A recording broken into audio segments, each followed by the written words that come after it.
Madam Monica.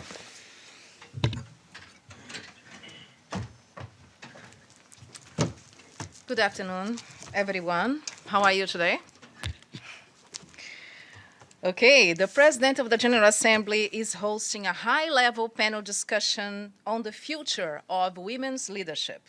Ms. María Fernanda Espinosa is chairing the meeting in partnership with the UN Foundation ahead of the event Women in Power is scheduled for 12 March. The panel is composed of the Vice President of Panama, Her Excellency Isabel de Sant Malo de Alvarado, the current First Lady and former Minister of Planning of Angola, Her Excellency Ana Dias Lourenço, the President and Chief Executive Officer of the UN Foundation, Ms. Kathy Calvin, supermodel and philanthropist Natalia Vodianova, and Al Jazeera presenter Folly Bah Thibault.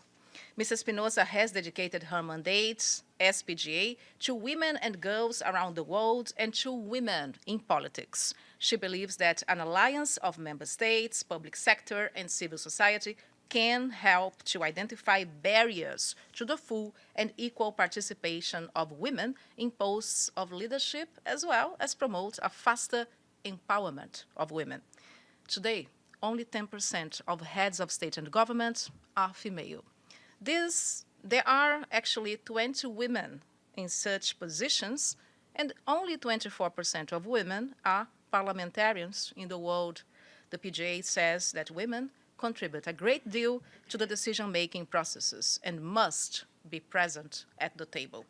Other members of this gender specialist group formed by the PGA are Helen Clark, former Prime Minister of New Zealand, Aurelia Frick, Foreign Minister of Liechtenstein, Isabel Pla, Minister of Women and Gender Equality of Chile, Sri Mulyani Indrawati, Minister of Finance of Indonesia, and Sheikha Al Mayasa bint Hamad bin Khalifa Al Thani, Chairperson of Qatar Museums. The PGA spoke earlier today in a meeting to launch the intergovernmental negotiations on the question of equitable representation and increase in the membership of the Security Council and related matters. Ms. María Fernanda Espinosa says that the GA has addressed it for over 2 decades and that it's now over 25 years since the open-ended working group to deal with this matter was formed. The PGA said today that intergovernmental negotiations began more than a decade ago, and still the composition of the Security Council continues broadly to reflect the world as it was in 1945. Save for the increase of non-permanent seats agreed half a century ago. The PGA says that she firmly believes in the power of dialogue and in the ability and diplomatic skills of member states to make meaningful progress in the coming months. Ms. Espinosa also thanked the co-facilitators for this process, Her Excellency Ambassador Lana Zaki Nusseibi of the United Arab Emirates and His Excellency Ambassador Christian Brown of Luxembourg.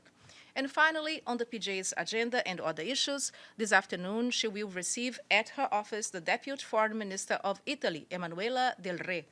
Later, she will grant an interview to Forbes USA on gender equality and her work with the gender leaders, which was launched today. More details on our website, un.org/PGA/73, or on our Twitter accounts, UN_PGA, and also have a YouTube channel, as you know, with our videos. So this is all from us today. Do you have any questions? Dr. Abadi, go ahead. Thank you, Monica. As you mentioned, the working group on the structuring of the Security Council has taken over 25 years. What makes the President of the General Assembly think that there may be some progress during her mandate?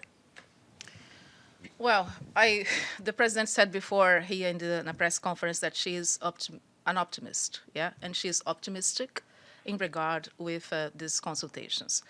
As she said in her speech, we still have the same configuration, roughly speaking, of 1945.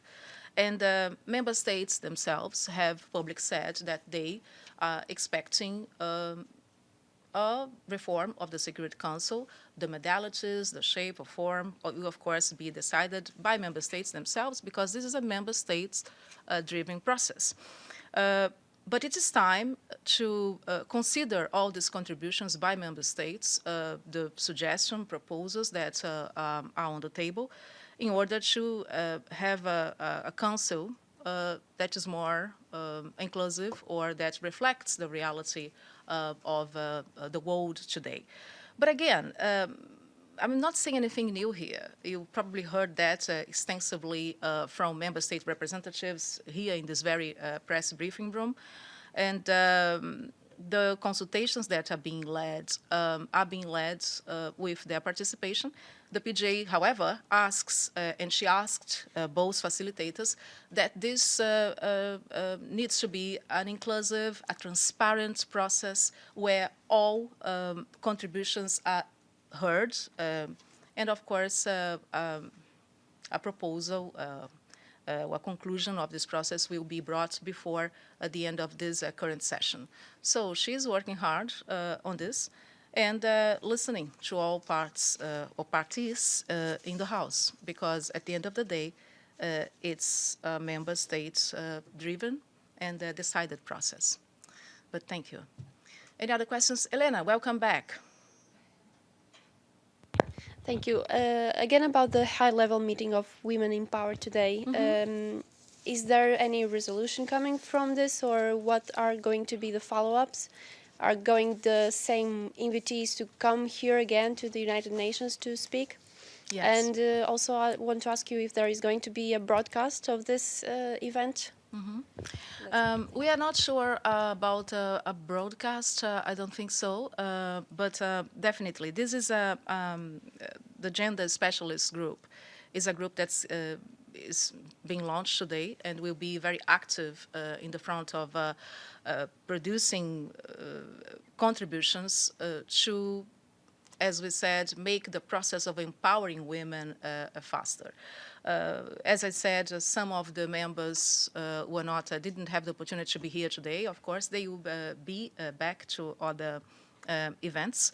They are all invited for the 12th of March when the Women in Power event will be held with heads of states and the government, as you know. And the idea is not a resolution, but a clear work program that, as the PJ said herself, will be